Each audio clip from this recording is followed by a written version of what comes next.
This week's episode of the Star Wars Report is brought to you by the good folks supporting us over on patreon.com/Star Wars Report. Let's do the show, folks. Gum, gum, gum. And who might you be? It's the Star Wars Report. Star Wars Report! Woo! Star Wars Report. The place for Star Wars news, features, interviews, and more. Then we can do something epic. Good morning. Good afternoon. Good evening.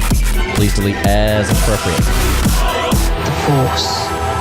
It's calling to you. Just let it in.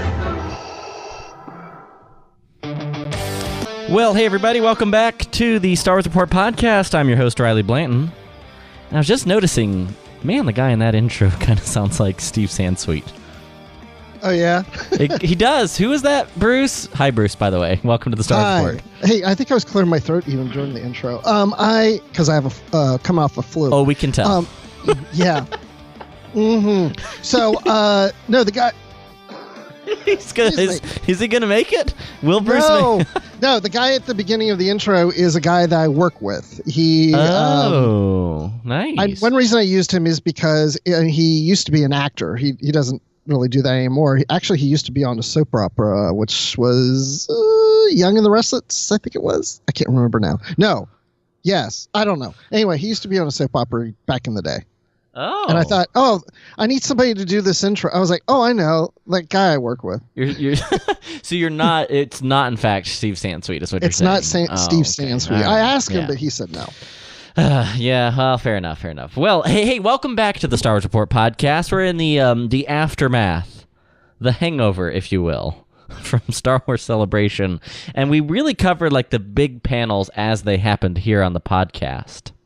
But, however, we really didn't get that much perspective of what it was like actually at Celebration. And so we're going to get Bruce Gibson's going to walk us through the experience, as well as coming up later in the program, Christy Morris is joining us to talk about Celebration. And after that, we're getting a special take on the Rise of Skywalker trailer, but the music of the Rise of Skywalker trailer with none other than Star Wars composer extraordinaire Ryan Shore. He's the composer of Galaxy of Adventures and Forces of Destiny. And I'm looking forward to hearing his perspective and getting some insight on composing music for Star Wars television and his opinion on the music in the Galaxy in the Rise of Skywalker trailer. Specifically, there's a few Easter eggs in there if you're paying attention to that part of the trailer. So we'll get into that later in the program. But first, we do have a little bit of news. We have something to report. No, sir, I have good news. Data brought to us by the Bothan spies. We can send a clear transmission. There it is. Listen. Let's start with Galaxy's Edge. We have another update as of this morning as we record. Very relevant information for me, specifically. Oh, well, then it's important. So it's very important to talk about on the show. But no, I've pulled this article. This is straight for, and guys, as always, we have the links to everything we talk about in the show notes at StarWarsReport.com. Disneyland has strict time slots for Star Wars Land guests. Think you can enjoy all of Galaxy's Edge in 1, 2, 3, 4 hours. 4 hours, people. It's official. They're doing time slots for the reservations. Reservations just opened up for those who were booked at a resort. It's kind of there's a whole kerfuffle around it. We won't get into the details, but for those people like myself and Aaron Goins, who booked a stay at Disneyland at one of the resorts, we got our assigned time, our time slot, our precious 4 hours at Galaxy's Edge. And then as you're listening to this podcast today, I believe it's Wednesday. I shouldn't misquote. Where is it? It's May 2nd? No, that's when it starts. Dang it, it's in the article somewhere. I'm trying to find it, Bruce. I'll find it eventually. I'll have to look in the article. But basically, the time slots are 4 hours, and then coming. I think it's this Wednesday. I'm going off the top of my head, but the day this podcast comes out is the day that you can actually go online and get reservations to go attend during the days between May 31st and June 23rd. I don't see a date in here. Yeah, the date's out there somewhere. It's not out in there. this. Everyone just look for it. You'll find it if you're that interested. You'll know. I guess it's a very specific. If you're going to Disneyland in those specific dates, then you need to get this reservation. And again, this is a crowd control measurement, and this is a first for Disney. They did time slots for. What was it? The Pandora World of Avatar. Oh, that, yeah, at Animal Kingdom. And if I had Scott right, he knows off the top of his head, but they did it, but it was much. It certainly wasn't 4 hours, and it certainly wasn't for the entirety. And you didn't have to get a reservation.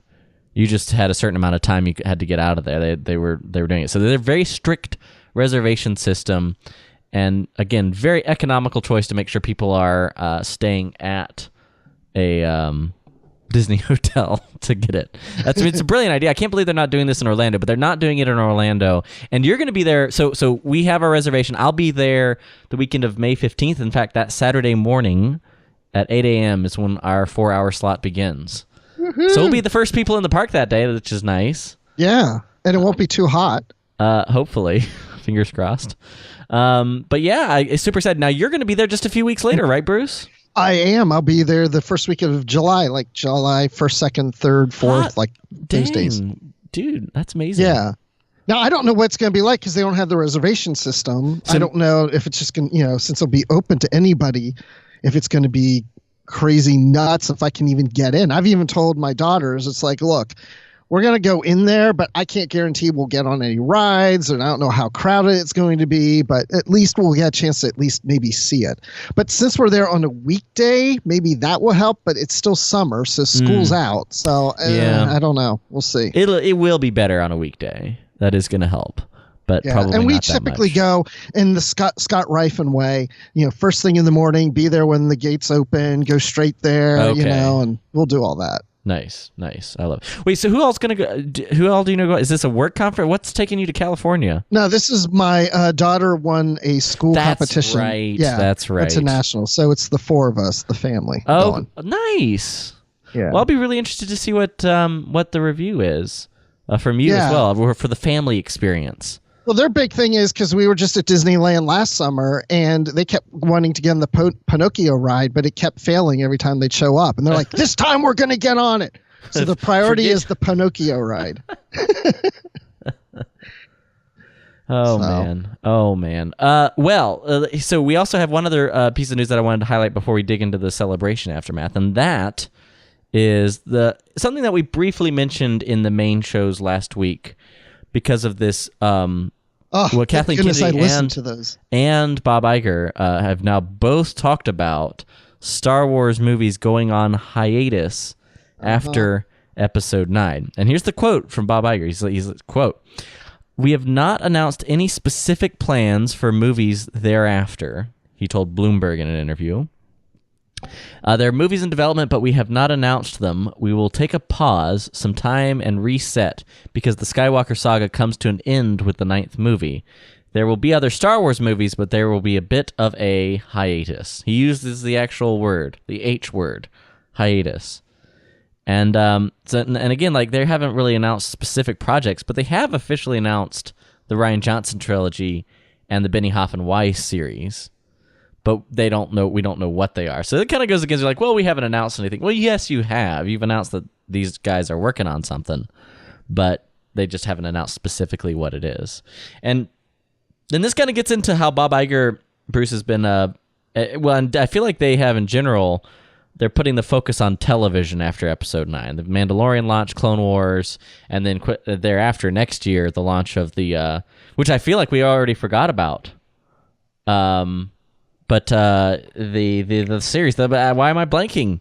Cassian Andor series. The Cassian Andor series. Well, that's weird because we haven't really heard anything more about it. We just heard that we're getting one, and that's been it. And nothing was even said at Celebration about it. Huh? Really? Yeah, I didn't hear a thing about it outside of people just like in the hallway talking and wondering about it, but nothing was ever said on stage. And of course, we heard about Clone Wars coming back and The Mandalorian and all these other things, that may be coming to Disney Plus, but nothing was mentioned about the Cassian Andor series. Yeah. So still too early. And this is the thing. I'm telling you, people, do what I do because life will be much happier for you. You don't get excited for these things until they say action and start filming. Because it's like, I hear, Cassian Andor series. Okay, great. Like, I want that. But you never know. It could get canceled or it gets delayed and never happens. And then you get your hopes all built up. I just until they actually say they're filming, I'm like, then we're actually getting this. Great. Yeah. The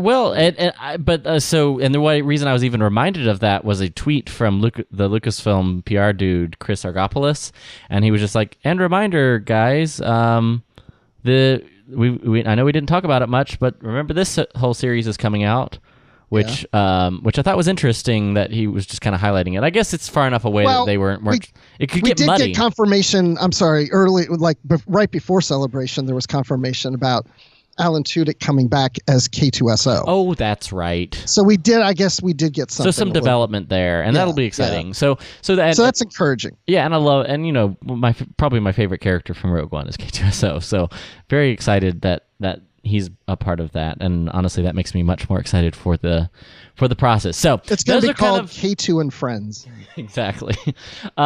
Hey, so those are kind of the headlines. Like, there's some other fallout and stuff and developments, but let's get into the Star Wars Celebration breakdown. As Bruce, you're going to give us your in-depth review of the experience in Chicago. You're listening to the Star Wars Report. Never tell me the odds.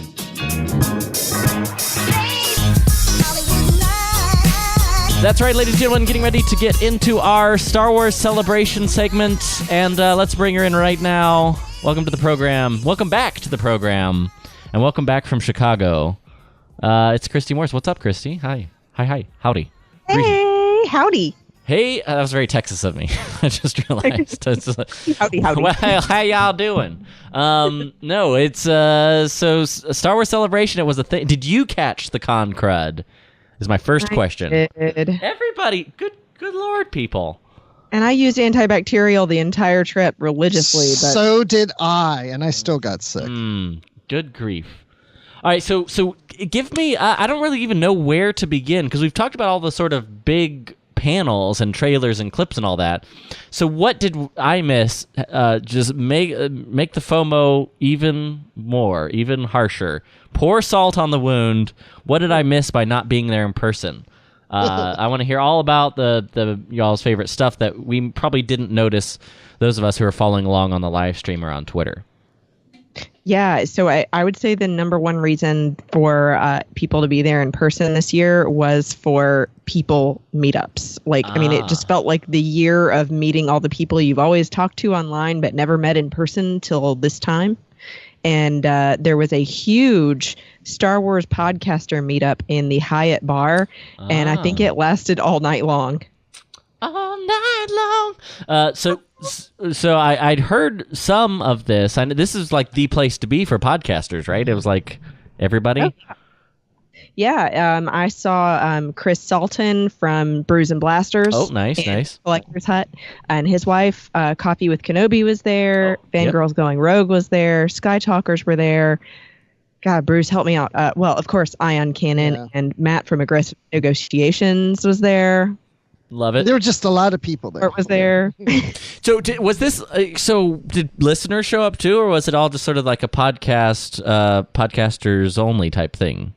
No, it was both listeners and podcasters. Oh, sweet. So it was a great networking opportunity for podcasters, but also for people that always wanted to meet the podcasts that they listen to. That's awesome. Yeah. No one listens to us. Yeah. Well, Whatever. Bruce and I are there representing. I appreciate it, guys. Yeah, no, I appreciate it. Well, because Bruce was lamenting how he's not famous enough in the pre-show that you can listen to at patreon.com/Star Wars Report. I'm kidding. I'm kidding. Please. No. Bruce, you're famous. Bruce is more famous. Bruce is more famous than I am because of his tweet. We didn't even talk about that. That's the breaking news. It went crazy. So this also happened at Celebration, so I guess it's worth bringing up here. This is like the most tooting our own horn ever to talk about it on the show. But Bruce, you took this picture. Well, walk me through what happened. When did you take this picture, and when did you post it? And just walk us through what happened on our Twitter this week. I think I took the picture. You know what it was? I took the picture Monday morning because I was on my way to do the improv show. Okay. Whose Line Is It Alderaan? And I was heading that way, and I came down the escalator, and there were all these rays all lined up and doing the snap. And I saw some people like taking pictures and stuff. I was like, oh, that's really cool. And I was like, but I'm in a hurry because I have to get to the improv stage.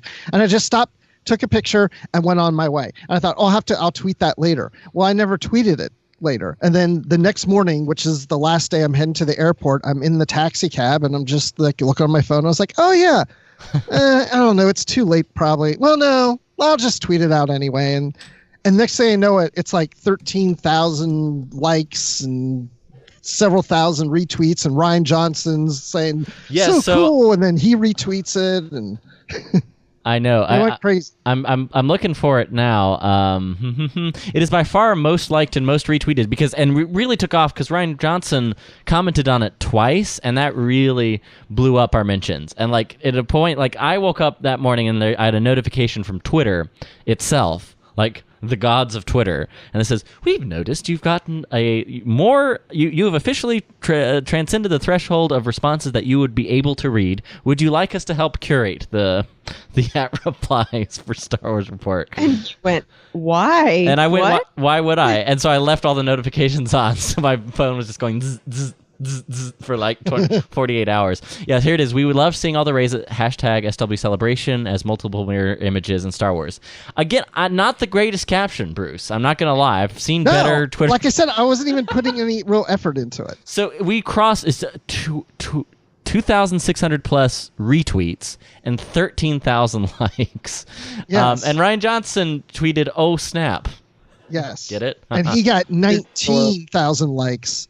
And over 2,000. Well, yeah, but he has a gajillion followers. So Bruce, you're famous. Like Steven Stanton was commenting on it, and Matt Martin from Lucasfilm was commenting on it, and all kinds of people. It was like they were super. We got to talk to Matt Martin on the last day too. Oh, yeah, nice. Nice. How is he? He's always been super nice to us, even way back in the day when we first started. He was nice. I mean. Yeah, I mean, it was one of those things. They were actually tearing down the exhibit hall, and we were heading out. That's like my favorite time. You know, the saddest thing about this whole missing the convention is not being able to hang out with you guys. The second most saddest thing is I don't have a vlog of it. That's what makes it really sad.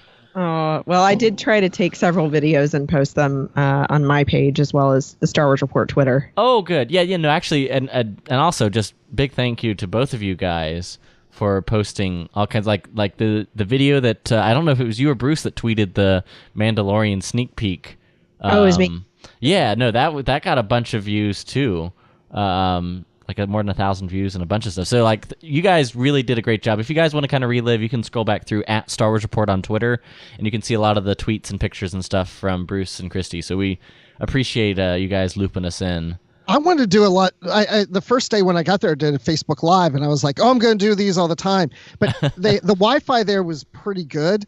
But anytime I would try to do something like Facebook Live, it would just not load. It would just keep running, loading. And I was like, I gave up after a while. Yeah. It was to get the internet to work. Well, too, I mean, as you know, Riley, when you're there, you're constantly running from one thing to the next, sometimes not eating breakfast or lunch. Yep. I think that's why we're sick. I think that's part of it. Yeah. Because it is. It's like you get there, and especially with your group of people, and all of a sudden somebody's like, well, we got to be at the something, and then you're running, and coordinating, and then you get there, and then all of a sudden the panel's over, and you're like, well, that was great. Then somebody goes, hey, guys, we got to get over to the, and then off you go, and you're like, I'm hungry. I got to go to the bathroom. I'm thirsty. That was me. Oh, wow. Cristy, on which day was that? That was it the episode? No, it was the Mandalorian. Mm-hmm. You didn't have your coffee that morning. Oh, yeah. But oh my gosh, for like 3 hours, I need my coffee. They don't even serve coffee in here. Today, I haven't had coffee. Was it Michael or you that was tweeting about that they don't have it? Why does she keep going on about the coffee? It was great. Okay, here's what they did. So if people weren't there, here's what to know. they had security checking bags every time you went into Wintrust Arena or into any of the convention center entrances. Yeah. And for the arena itself, you could not bring in any outside drinks. So if you were holding coffee, they made you throw it away. Oh, if you were holding a water bottle or anything else, you had to chug it or throw it away. And then when you got inside, you had to buy something else. Oh. And they didn't sell coffee once you got in. And this is what's funny. That panel started at 11, so we're in there like at 9, 10 o'clock in the morning. They don't sell coffee in there, but they sell beer. So you help yourself. Blue Moon, but no coffee. That's a travesty right there. That's unacceptable. So what day? So you guys what was your typical? So was it like 1 or 2 panels each day for you guys, or like what was your typical? Oh, it's more than that. I mean, we go to the main panels on most of the days. And then afterwards, we were running to at least another 2 or 3 after that. Any non-main panels or maybe ones that weren't streamed that you guys liked a lot? I've watched most of the panels they streamed. Not all of them, but most of them. And I'll actually kick this off while you guys think about like maybe which one's your favorite that maybe we didn't hear as much about. But the one I really liked it was kind of like an hour-long TED Talk with Doug Chang, or it was just him talking about reliving the Phantom Menace and doing all the design for it, and his experience working with George Lucas and going behind the scenes with a lot of the design work of the prequels. It was right up my alley. Really interesting. I was surprised they actually streamed it, but it was really cool. I loved that one. That's awesome. I'm glad you got to see the stream of that one. I unfortunately didn't get to see anyone's with Doug Chang, I don't think. Well, no, the 20th anniversary panel, right, Bruce? He was there. Oh, yeah, no, he was there. Yeah. So I did go see the music of the Phantom Menace, I think we talked about. And that panel was great. I always love hearing David talk about music, even though I'm told so Bruce jealous. Like that's the one I was just about to call Christy out for lying because she's like, I don't want to go to this panel. He does a great job of trying to bring it down, but it still sometimes feels like it's too over my head, and I'm not that into music in that way. Yeah, and I'm a giant music nerd. That's why we've got Ryan Shore coming up later in the program. He's the composer of Galaxy of Adventures and Forces of Destiny, and he's actually going to talk a little bit about his compositions. But again, Christy, like that's where I love the guys who can translate it. He's going to kind of talk about the Rise of Skywalker trailer, but the sort of insider musical perspective on like what some of the different music cues that were used in the trailer and explain them. So that'll be fun. If they can bring it down to my level, it helps. Yeah. No, I hear you. I love it. That's one thing I'm really bummed that I missed. I hope like he can post that on his podcast feed. I don't know what the copyright or release, whatever rules they have, but we'll see. And the other one I wanted to plug real quick was the ILM Presents Making Solo panel was incredible. Oh, yeah? I saw some tweets about it that it was really good. Yeah, actually it was Rob Brito from ILM that came up and did a whole presentation. It was funny. It felt like instructions on how to be good at your job. But he basically like broke it down into 3 big segments, and he was like, if you don't have a good director like we did with Ron Howard, then things don't work. If you don't have a good theme so that everyone understands what they're trying to make, then it doesn't work. And if you don't have teamwork, then it doesn't work. Yeah. Interesting. And I was like, okay, wow. And he shared like behind the scenes photos. They actually had practical sets for the train chase where people are literally on wires walking sideways on a train. No way. Yeah, I shared them on my Instagram. I thought that scene looked pretty intimidating / realistic. Yeah. And they even showed that they discovered from watching a YouTube video of some guys that created an underwater explosion that's how they could do the explosion of the mountain in that scene in Solo. Yeah. And just blow it up. I missed that panel because I had to get back to my hotel to do, I don't know, Star Wars report. And we appreciate it. So I guess that was Friday. That was, yeah. Bruce, any ones jump out to you that we may not have seen as much about online or on the stream? The ones that jump out to me is like the Clone Wars panel. That was cool. The Vader Immortal VR experience. That's one really I did. Cool. So that's one I didn't watch. Yes, you need to watch that because, it connects to the VR experience we did at, what was it, Secrets of the Empire? Yep. There's Secrets of the Empire. a connection, the story connection. Wait, really? Those. So I never saw the trailer, and I just realized that. Should I watch it now? You need to go look it. Okay, I'm pulling it up. Whatever you want. Yeah. It's coming up. I'll actually share the screen with you guys so you can watch it along with me, and we can talk about it because I have not seen this yet. So this will be. I totally forgot. It just got lost in the mix. So I'm glad you brought that up, Bruce. Let's take a look. It's this Vader Immortal, a Star Wars VR series, Episode 1 trailer. Okay. Real life human in Star Wars universe.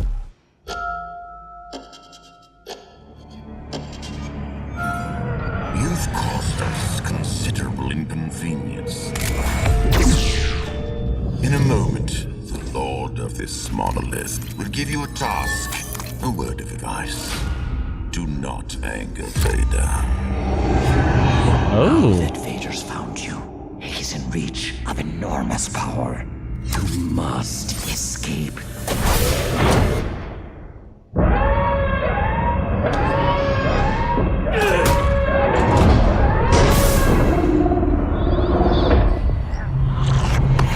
Grab my hand! I wonder what Vader is after. It appears Vader has finally found his candidate. And our future is in your hands. Vader is here. You are the one I've been searching for. Do as I command.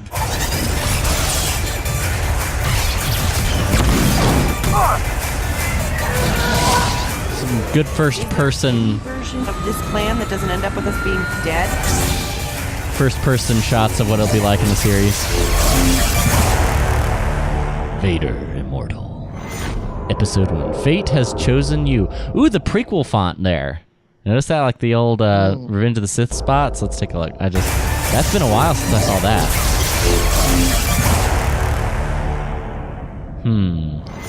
A Star Wars VR series. So how is this going to be distributed? How do you watch this? Like on PlayStation VR? Do they talk about it? Tell me about the panel, Bruce.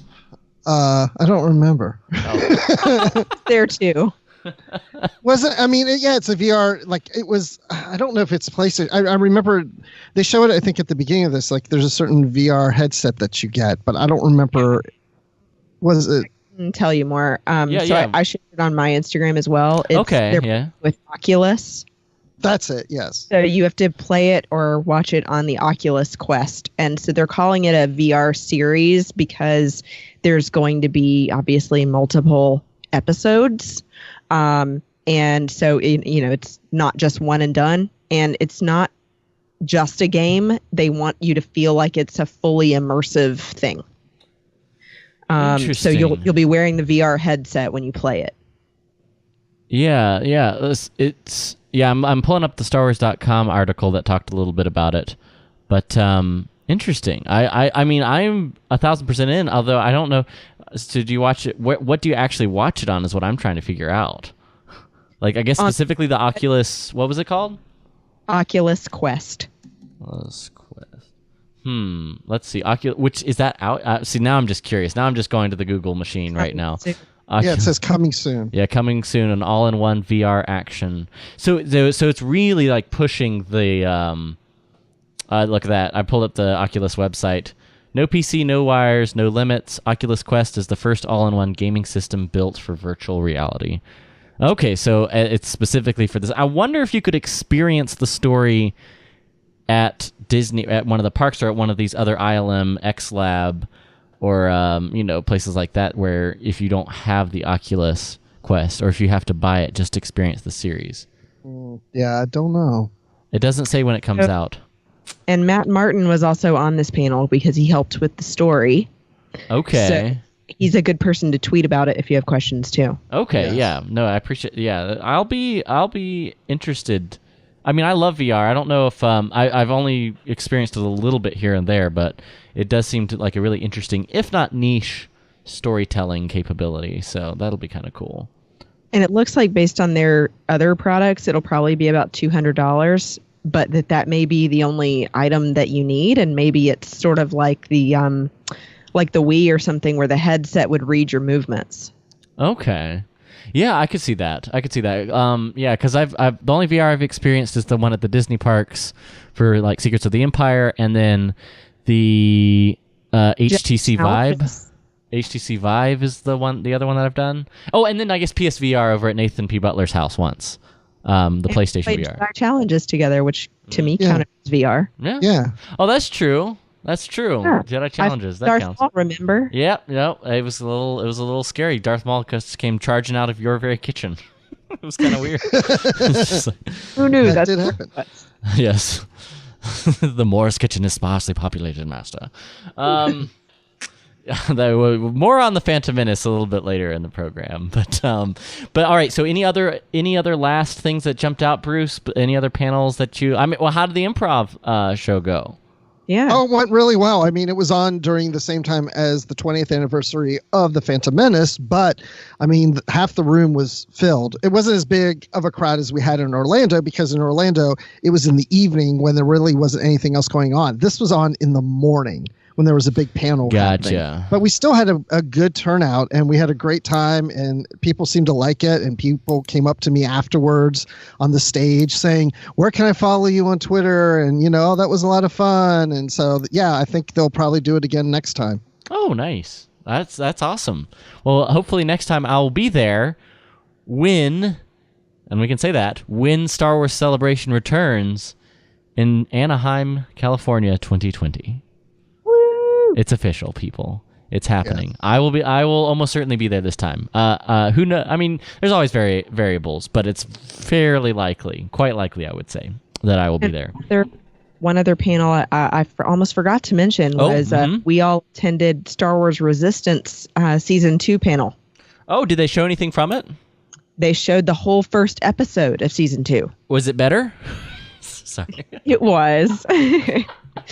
People were saying it was better. Even the cast were saying, the show got better after halfway through the season. Yeah. No, and that's what I heard. Like the back half of season 1 got a lot better too. That trailer was super impressive. I haven't had a chance to watch it yet because the only way you can do it is buying the whole thing. Like it's not on Netflix or Hulu or anything like that, which is kind of a bummer. But hopefully I'll catch it soon when it's on like a service that I subscribe to, or if they would rent TV shows, but they don't. So, but I'm excited. But it's cute, and I was excited to see Donald Faison and Bobby Moynihan. Oh yeah, are they stormtroopers? No, Donald Faison voices Hype Faison, the pilot. Oh yeah, that's right. Yeah, so every time I hear his name now, I'm like Hype Faison. It's so funny. It's better than Mart Matten. You remember that? And we all. What's that? It was in Mart Matten in Rebels. There's a character. I remember. Mart Matten. That was some eye roll for me. Not gonna lie. You weren't in Rebels, were you? No. No. I just know Christy was fangirling about Josh Gad. I heard all about that. Yeah. Even though he was a jerk to Matt Martin. This is before that. Yeah, I didn't see that whole panel, so I didn't realize that. So I felt really bad. It was a bit like he wasn't. It wasn't like nasty, but it was kind of a bit of him like playing up the spoiled celebrity. And I thought it was funny, to be honest. Matt is just such a kind, like soft-spoken, good person. Like it just, I would feel so bad for him. It was funny. Yes, I would feel bad too. Yes, but it was nice. But Matt Martin's very nice. Yeah. So you know what, guys? I think we got if there's nothing else we mentioned, we got a little bit of time for Boba's bounty. He's worth a lot to me.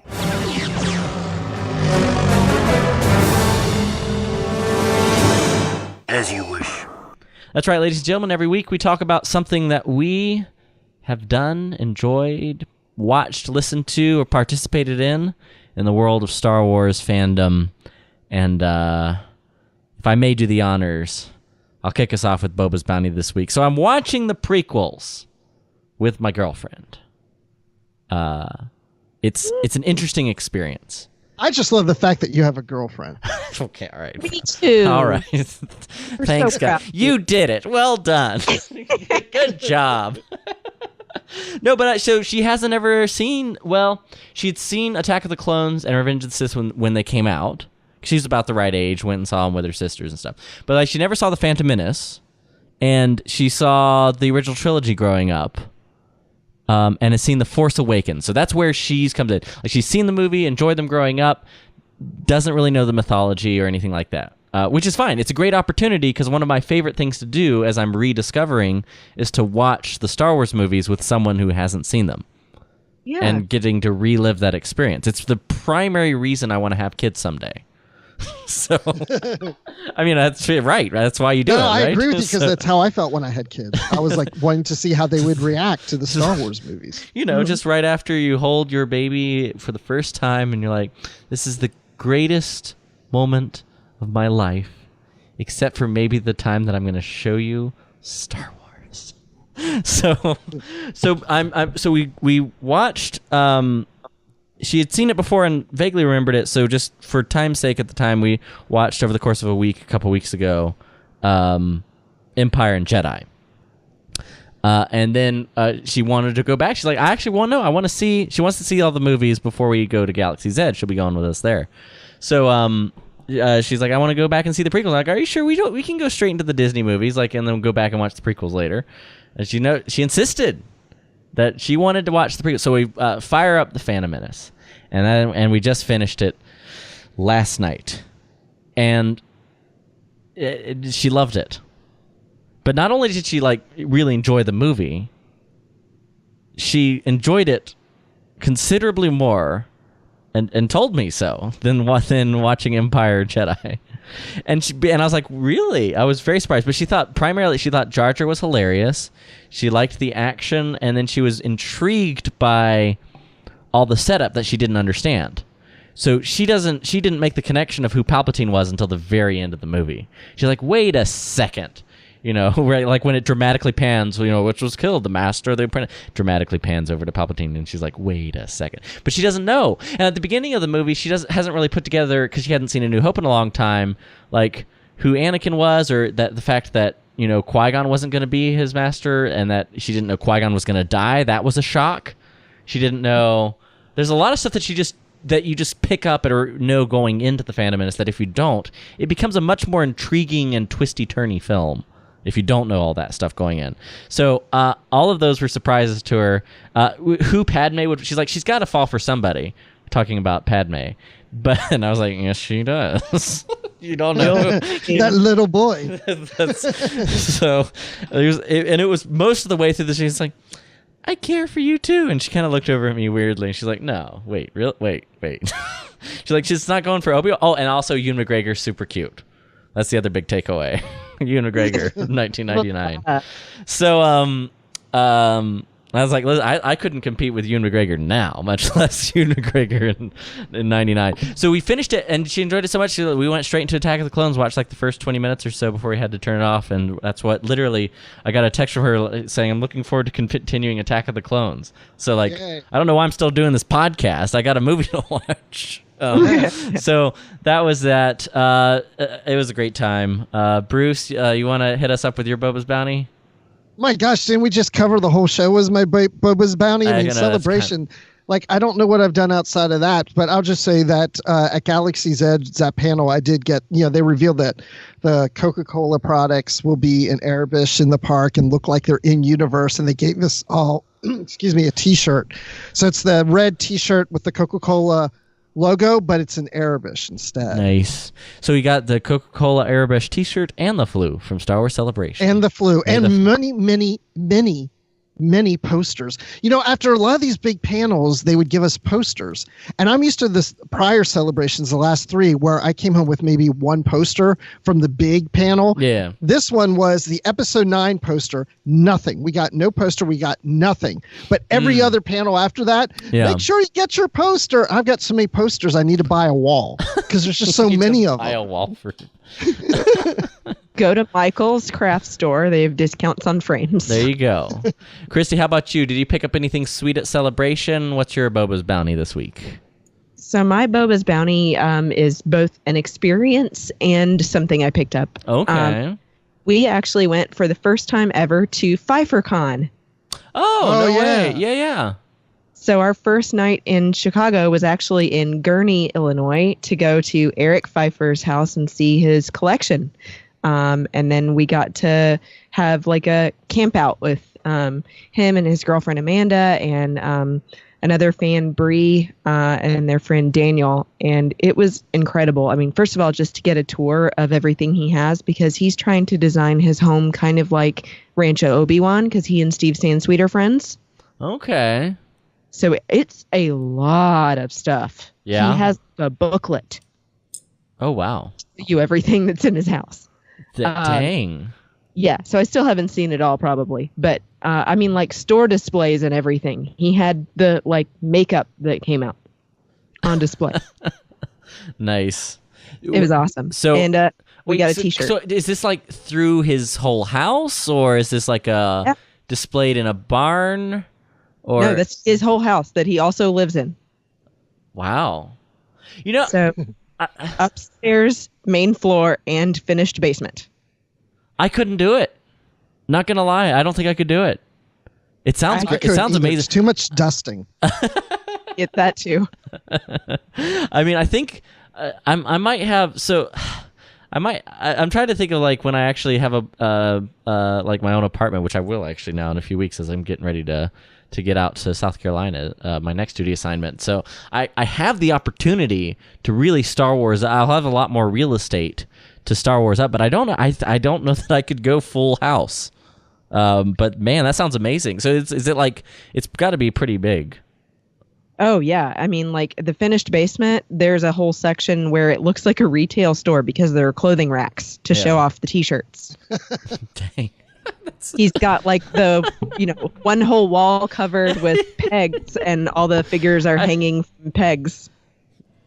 I can't imagine. I see, and listen, as the guy I'll send you pictures. I podcast every week about Star Wars, and I can't imagine ever that level. But the collecting isn't as much my thing. I do want to see it though. I kind of want to send me pictures. I'm fat. The collecting isn't your thing, and it isn't mine either because I didn't buy a single thing at Celebration. The only thing I bought was food. Oh, really?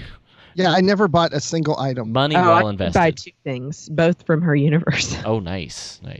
Yeah, I think. Well, the thing is now that I actually have a more regular. This will be the next celebration. Will be the first celebration that I'll have gone to as like a real adult with like a government salary. So I'll actually have probably a little bit more money to spend. But I don't know that I'll probably get maybe a few things. But yeah, no, that's awesome. Oh, what's up? You bringing your lady? So probably actual if they're still together. So I know. Wow.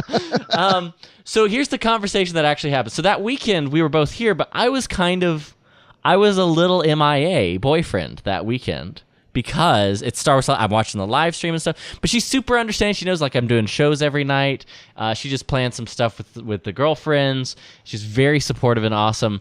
But at the end of the weekend, like on Sunday, after I like watched the Mandalorian trailer live, and she would catch a lot of the live stream and see what Celebration's all about in the arena full of Star Wars fans, and she would like catch the panels where they're going really in depth on the Clone Wars, and an actual quote to me, she was like, I'm really looking forward to going to Galaxy's Edge, and I can't wait to finish watching the movies with you, but I think in the future Star Wars Celebration might have to be girls' weekend. So yeah. I think and that's fair. That's fair. I don't think it's quite as much her thing because like it would be. I mean, she would enjoy it, but it would be a lot of like. It'd be too much. It would be too much. I mean, it would be like trying to drag me to. What would be a good comparison? If you tried to take me to an anime convention for the whole weekend, and it's something you're not really know a lot about already and everything, and they're going so in depth, and you're like, what is this? I think it's gonna be the kind of thing where I think she'd enjoy maybe going out to Dragon Con or New York Comic Con or something, like when we do those, and it's a little bit more, or like D23 for Disney, but like all Star Wars, 5 days, big panels, long lines, shows. She wouldn't get to see me that much other than like just Star Wars mode. So I have to say though, That's solid communication right there, of like understanding what would work well as a couple. You came to that understanding this weekend. So yeah, it's a whole thing. It's a whole thing. But I got you. So I tell you what, guys. What we'll do right now is tell people where they can find you. Stick around, guys. We're going to be talking to Ryan Shore in just a minute, talking all things Star Wars music. But that's going to bring a close to the Star Wars Celebration segment. Cristy, let's start with you. Where can folks find you online? Sure, you can find me on Instagram and Twitter at BespinBelle, Belle. And I'm also on Facebook, and I co-host a show once a week with my friend Matt Rushing called the 602 Club. So you can find that at Trek FM on Twitter as well. Nice. Excellent. At BespinBelle. And then, of course, Bruce. We have a Fashion of 5 of Christie's that we need to do sometime soon, too. Oh, that's true. That's true. With that, yes. Let's do it. Let's do it after the Ryan Shore segment. How's that sound? Perfect. Let's do it. So stick around for those two segments, guys. Don't go away. But Bruce, also, I know you're going to close out for now on the show, so let people know where they can find you on social media. Yeah, go on Twitter. I'm at Admiral_Rex. I'm on Instagram as just Admiral Rex. And I'm on Trek FM also with Literary Tracks, so check that out. And Live from the Edge. Yes. Follow, and of course, follow at Star Wars Report to catch all of the viral tweets from Bruce Gibson. Guys, thanks so much as always. Stick around, guys. We got more of the show coming right up after this.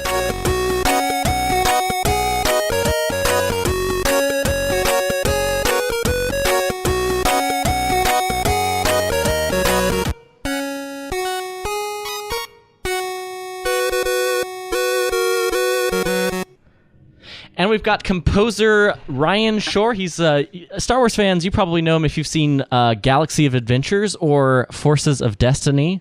And we're really excited to have you, Ryan, on the Star Wars Report podcast. Welcome, sir.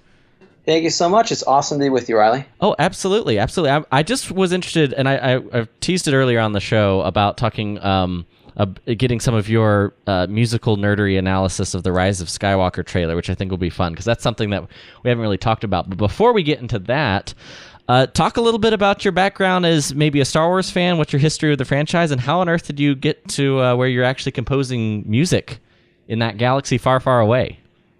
Well, my background is I've been a musician since the age of 11, and I started out on saxophone and clarinet, flute, and piano. And I went to Berklee College of Music to study film scoring, and I got really into the writing side of things, because when I started out, I was mostly just playing the instruments, and there were just so many other sounds I wanted to explore, like different types of ensembles and music that wouldn't necessarily have a saxophone in it. So that's really when I started getting into composing, was just out of the the interest of exploring so many different styles of music. And specifically how I got into Star Wars was through a company called Ghostbot, who is an animation studio, and they were the animation studio on Star Wars Forces of Destiny. And they're good friends of mine, and we'd worked together before on some other projects, non-Lucasfilm projects. And when they signed on to do Forces of Destiny, they recommended me to Lucasfilm. It was funny because they were not able to tell me anything about the series. They were not able to say Star Wars. They just said, we're working on something. I think they did say it was Lucasfilm, but they said, we're working on something for Lucasfilm, but we really can't tell you anything at all about it. Would you be interested in being recommended? And I said, of course, I would love that. And so they asked me to put together some music, and I sent it over so they could hear it. And I had a conversation with one of the producers of the series. And shortly after that, they asked me if I would score it. And so when I finally found out it was Star Wars, I was practically jumping up and down in my studio, and I couldn't believe it. So that's how I got involved with Lucasfilm, was through them. And then after Forces of Destiny, then Lucasfilm asked if I would score Galaxy of Adventures and Galaxy of Adventures Fun Facts, which is an adjacent series to Galaxy of Adventures. Yeah, so I'm actually scoring both of those. Yeah, which is awesome. In fact, it appears on the brand new. I think it was like last year. Lucasfilm started up this Star Wars Kids YouTube channel, which I thought was a really cool idea, and with all this original content that's geared towards kids. And I didn't even realize how much. I hadn't seen it until I was watching some of the clips today. How fun the Galaxy of Adventure clips are. Because it's like a slightly maybe alternate take of some of the moments that we know and love from the movies, just in animated form, and sometimes there'll be a little bit of extra dialogue or looks, or maybe a little more emphasis on certain characters, and it's a lot of fun. But I loaded, rather than just talking about it, I loaded up the clips, starting with Forces of Destiny. This is the opening theme by Ryan Shore. Take a listen. The choices we make, the actions we take, moments, both big and small, shape us into forces of destiny. And there it is, the opening of Forces of Destiny. So when you're trying to go for, and it just sounds very Star Wars-y, but I don't know what that means musically. So like when you're approaching, especially for maybe a lead title sequence or something like that, Ryan, walk us through the process of like what it's like to compose music for Star Wars. Well, that was one of the first pieces that I composed for Forces of Destiny. Before I even began scoring the series, we started with that main title. And the series is focused on all of the female heroines of the Star Wars universe. And so they wanted a theme that would be evocative, perhaps, of some of those characters, which are so wide-ranging, of course. But one of the approaches that I took with that one, and something that I really admire that John Williams does, at times when he does it, is he'll compose melodies that have really wide intervals in them. And to me, it makes it very evocative when you have wider intervals. It makes it sound more yearning or more emotional. And so that was one of the things I thought about when I was writing that melody. And then the other is harmony, of course. And John Williams is a master of harmony. And so I listened to a lot of the themes that he's composed. I already knew them, from Star Wars. And just thought about how I might treat this one. So I introduced a little bit of harmony that hopefully has a little bit of, I'm trying to remember exactly what it was since I did it some time ago, but maybe there's like a 4 minor 6 chord in there. So you just sort of get some notes that aren't in the major scale to create a little tension. And I actually composed a number of different options, and then that was one of the ones that I sent over, and they responded to it right away, and then that became the main title. That's awesome. And it does, like, now that you say it, when the second you said, like, wide intervals, I think of Princess Leia's theme as the first one that jumps to mind that's kind of like that. I love that you said that, because that was something that I discussed with Lucasfilm, specifically Leia's theme, because the series focuses on all the female heroines. That was one of the themes that I delved back into in order to find some inspiration. Yeah, that's awesome. That's awesome. Well, and then on the other side of the spectrum, you have the bad guys. And jumping to Galaxy of Adventures, I've got a little clip here from the episode Darth Vader versus the Rebel Fleet. This is not actually from one of the movies directly. I mean, kind of, but it's literally just Darth Vader wiping out a bunch of rebels and kicking butt while doing it. You're going to hear a lot of X-Wing chatter, but listen to the action in the background, and then at the very end, I'm sure you guys will recognize the theme. Tight, I can't take him. Phoenix Squadron to intercept. We've lost Phoenix 1 and 2. Falcon 1 fighter best our entire squadron. Enemy fighters making for the command ship.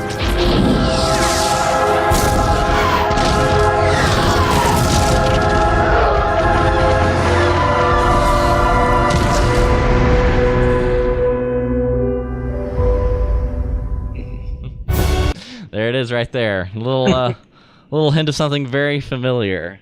Mm-hmm.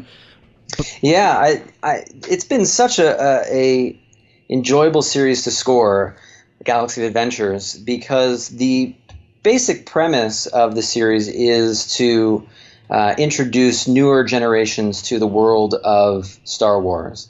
And so what we've done in many of the episodes is, in a way, recreating scenes from the films, but we don't always recreate scenes verbatim. Yeah. Where it's shot for shot. So, as you had mentioned earlier when we were chatting, that you're noticing some John Williams music, and that is absolutely the directive that we're using on that series. Since many of the scenes are from the films, then we do our best to utilize John's music, but it doesn't always necessarily fit in the same way because the shots might be a little different in timing. And so I will do my best to utilize his recordings, sometimes through creative editorial, and then I'll compose my own music before it, after it, in support of it, in between, so that hopefully it all sounds like one continuous score, and you're not able to determine, what came from, one of the films versus what is new. Yeah. And I actually work really hard sometimes to match the quality of the recordings because, those earlier recordings were from the 1970s and early 80s. So I'll sometimes make adjustments to my own new music so that it hopefully sounds like it's all cut from that same cloth, not only compositionally, but from a producing standpoint. And then there are some episodes where we're not necessarily recreating something from the films. And then I'm able to sort of take my own fresh approach to how I'd score something. And that's a lot of fun too. And in a way, it's more similar to what I was doing on Forces of Destiny, because all of those scores were completely from scratch, except for when I'm able to quote John Williams themes. Interesting. And it's because you don't have a lot of room. Like each of these are about 90 seconds. So, and they are all very heavily musical though. So you have that sort of 90 seconds to sort of, I guess, kind of remix John Williams in a way that pays tribute to, but also fills in the gaps.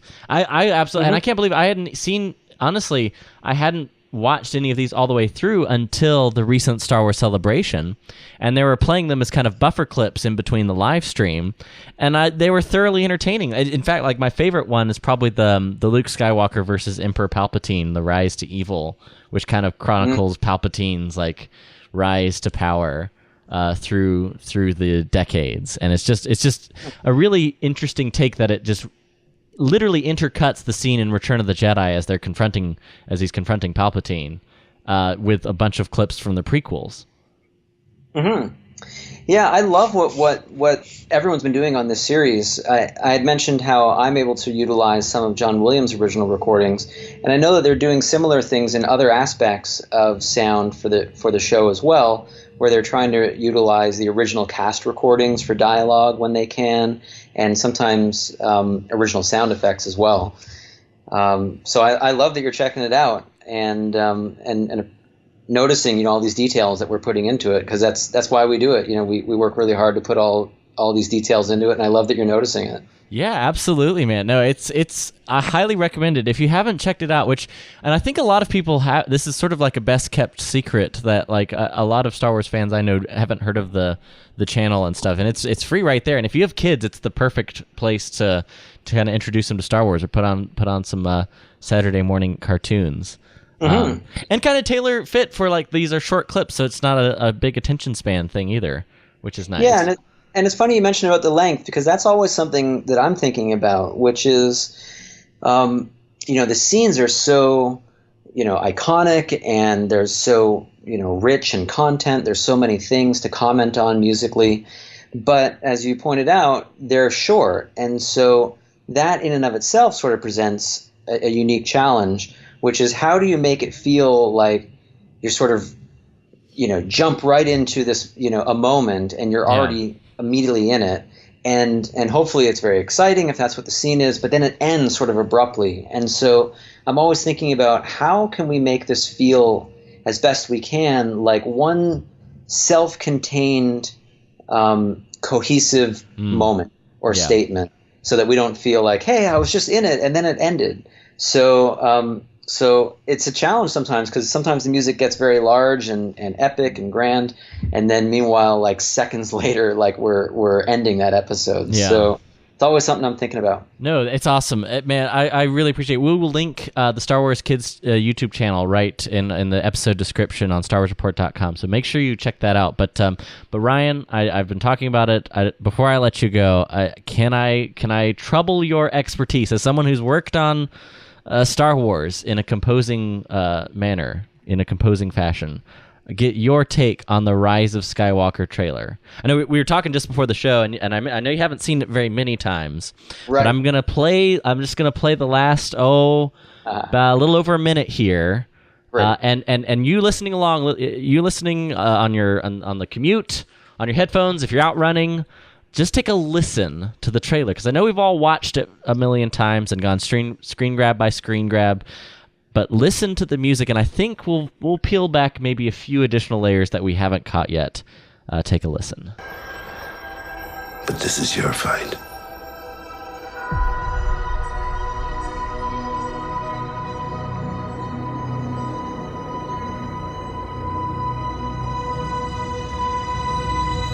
Extended hold.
Wait for it.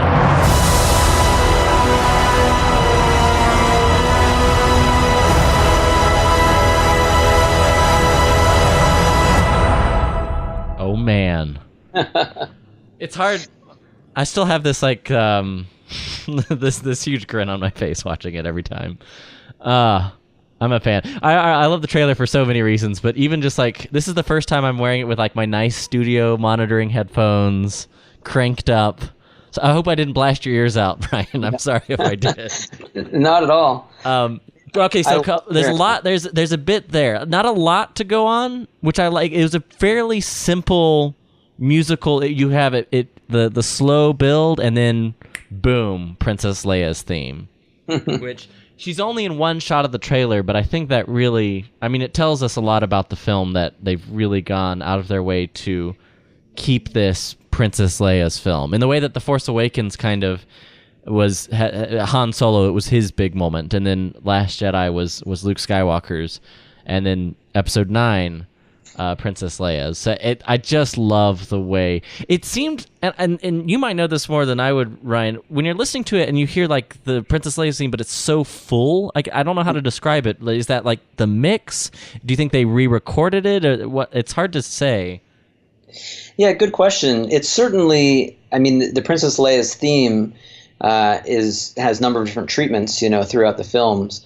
When I think of it, sometimes I think of like the flute melody or other, melody choice instruments. I'm sure this is a reorchestration because it did sound really full and beautiful. When I hear this, well, I should say, I've obviously not seen the film, so yeah. I'm in the same boat that you are. Yeah. And when I watch this trailer and hear the music, it just stirs up in such a great way, like every feeling that I have when I watched all the original films. When they first came out, I grew up watching the films and rewatching the films, and then when the trailers would come out for them, I'd be on the edge of my seat, listening and always feeling like, wow, there's just an entire incredible adventure ahead of us, and with great anticipation. So I would say that my overall feelings when I saw that trailer was all of that. It just made me feel like a kid, and it just looked epic. I can't wait. And the fact that it's the third of the the ninth of the trilogy of trilogies. Yeah. Oh man. Well, and there's all kinds of I mean, there's all kinds of speculation as to like what the rise of Skywalker means, but I mean, I don't know if it means this, but the fact that they chose to use Princess Leia's theme, like it's just a nice reminder that hey, Leia is a Skywalker, and I think that's going to be a really nice. I think it's not an accident that they chose it, and it's really cool to see they had this sort of interesting build after it that really just kind of. It flowed from Princess Leia's theme into like, and again, pardon my lack of musical knowledge in terms of terminology, but my musical vocabulary is a little limited. But it's like it's a build up the ladder, like this scene it's right here.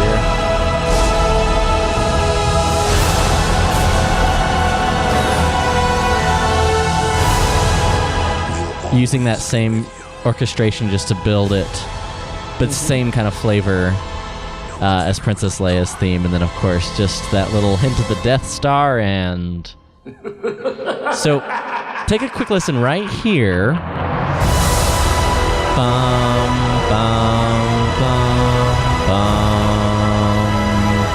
bum. So now it's still in a major key, but the notes buried in there, it's the Dies Irae notes. So. It's quoted a lot. It's in Star Wars, in fact. Like I'm trying to remember. Is in Revenge of the Sith. John Williams used it a few times.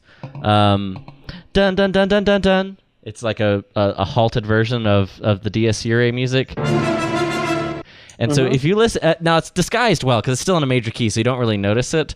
But like as a music nerd, I can't help but wonder. It's somebody's gonna die. That's all I'm saying. Someone's gonna die. That's my. I would agree. I mean, I think someone dies in every. Well, that's true. I mean, like also big surprise in Star Wars movies.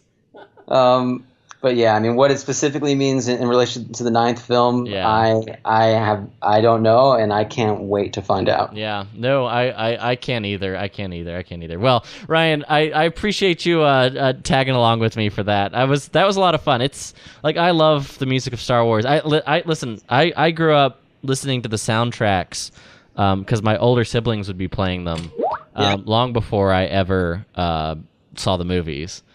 So it's just I absolutely love film score and John Williams and Star Wars music, and so it's just great to talk to somebody who's actually contributed to this world. So Ryan, thanks so much for coming on the Star Wars Report podcast.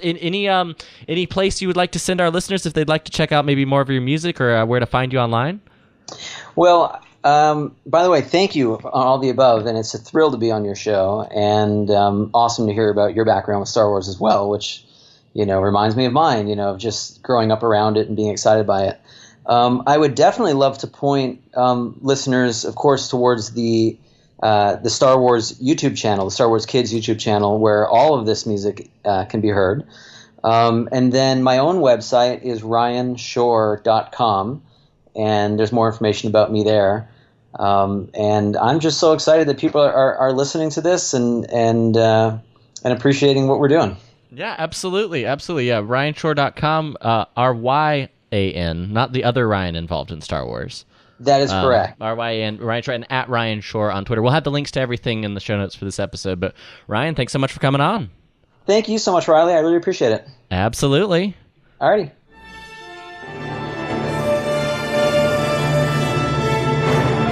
This is the Star Wars Report podcast. John Williams is the man. You better believe it. And a big thanks to Ryan for coming on the Star Wars Report podcast. Had a great time with him.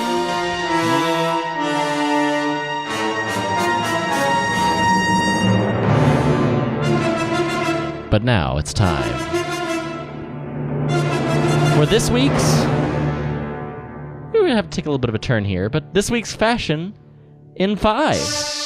Let's bring her in right now. Welcome back to the program, the one and only. Wow, this is like real hype music. This is like this is like it's pro wrestling. The one and only host of Aggressive Negotiation. No, no. What? No. Wrong podcast. Wrong podcast by Matt Rushing. Host of the 602 Club. There it is. Cristy Morris. I'm gonna stop. It's being too much. I've been recording a lot tonight. It's been a lot. Weighing in at 110 pounds. Yeah, it's there she is. No, thank you for the hype. I appreciate it. All I thought of just now is has nothing to do with Star Wars, but all I remembered is a bit that I saw a comedian do on like what if presidential debates were announced and hyped like wrestling events. So like back in the days of like of the Republican primaries of like especially all the big guys, the Chris Christies. Okay, I'm gonna stop. No real world politics, but it was funny. But hey, here to talk not about pro wrestling or real world politics or Star Wars music or Star Wars Celebration. She's here to talk about Star Wars fashion, and I've done single-handedly the worst intro that I think you've ever had in a podcast, but welcome back to the program, Cristy Morris. Thank you so much. And I'm actually really excited. There's a lot of fashion news right now, as I thought there might be after Star Wars Celebration. So, like I said, we'll always try to do this in 5 minutes. So, let's do 1, it. 2, 3, go. And the timer's on. Hey. This is Cristy Morris, your correspondent with your monthly Fashion in 5, where every month I'll give you the rundown on what's new with men's and women's Star Wars fashion. So this time I'm following up, of course, after Star Wars Celebration in Chicago, and we did get several exciting shots of the costumes to come in Episode 9, The Rise of Skywalker. So I don't know if you saw all of the stills of the main cast. I saw the hood. You did? Mm-hmm, that's my big takeaway. Rey has a hood. People are excited about it. The colors are a little different. She's wearing more white this time. And then Billy D. Williams, of course, returning as Lando Calrissian. We're all very excited about that. But maybe slightly controversial that he's reverting back to the Donald Glover version of the costume. I've heard some complaints. Gold to me than like canary yellow.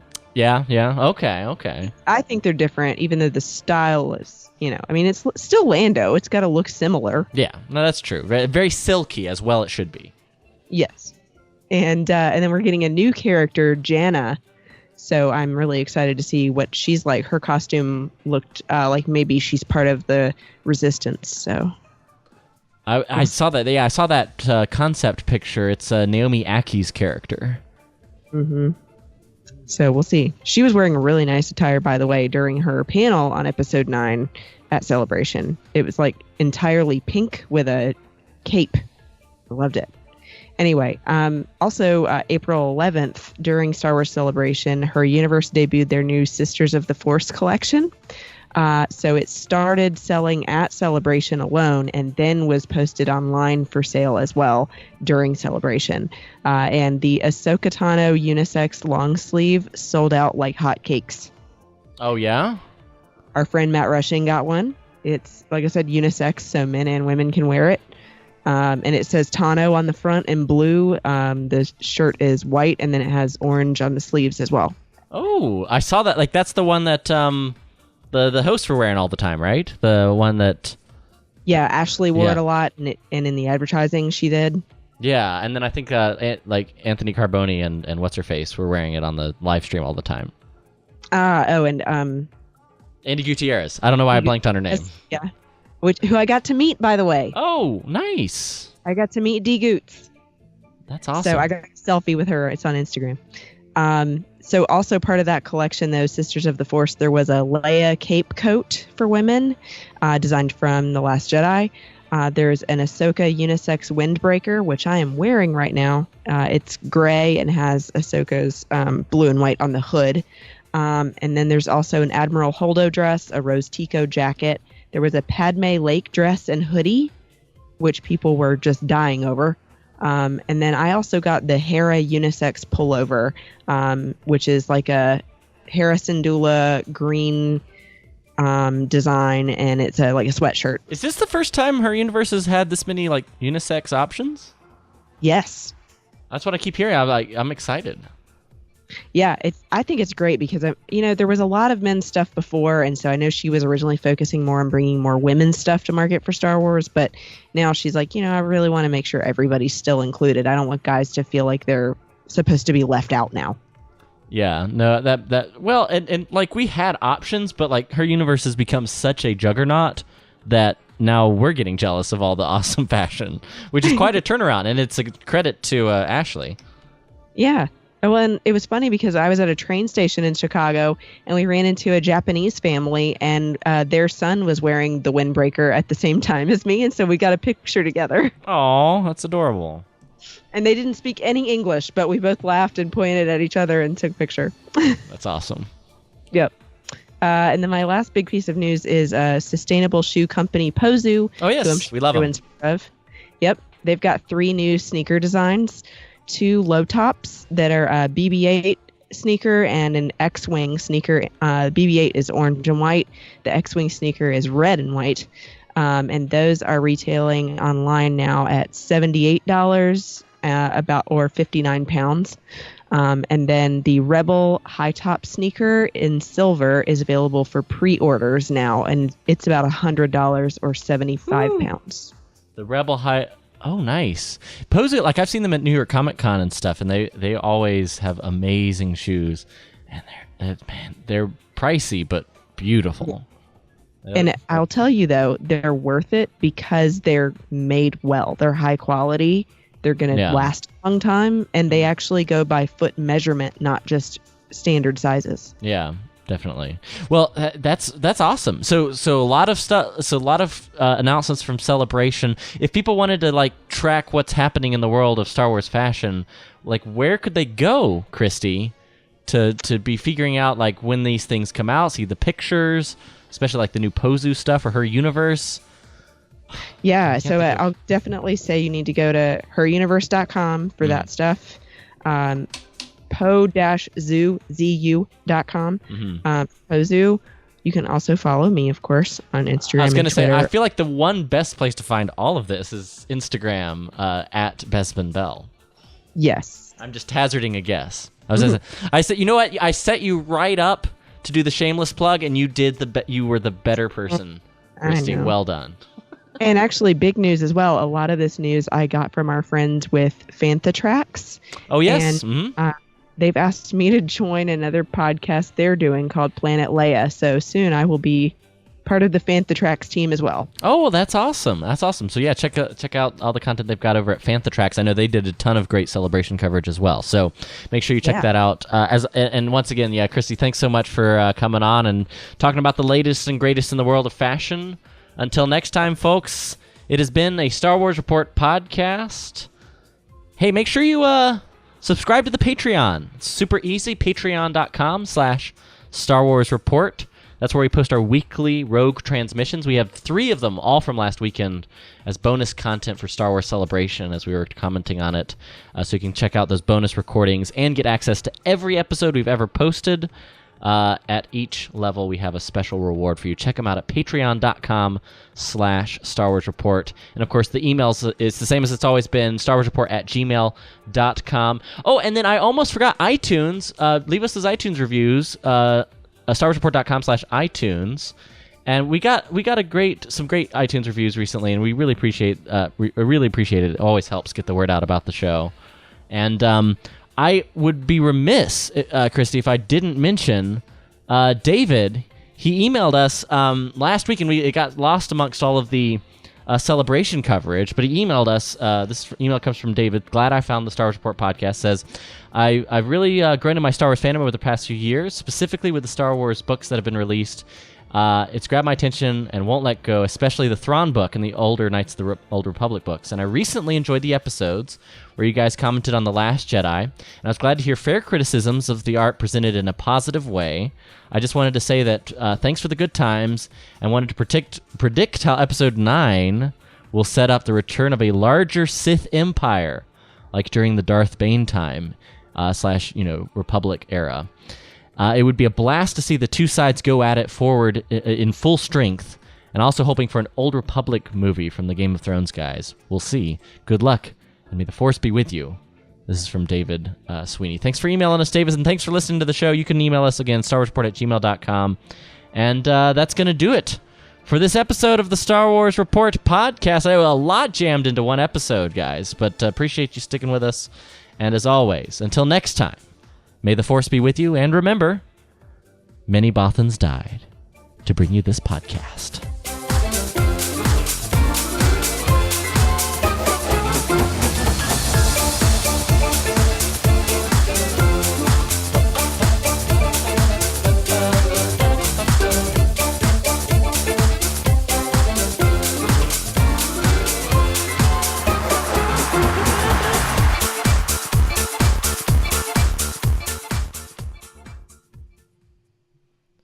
Beep-a-doodle-dop-boodly-doo. Hey. Woo! With longer episode. We're almost an hour and a half. That's highly unusual for us. It's great. But a jammed pack.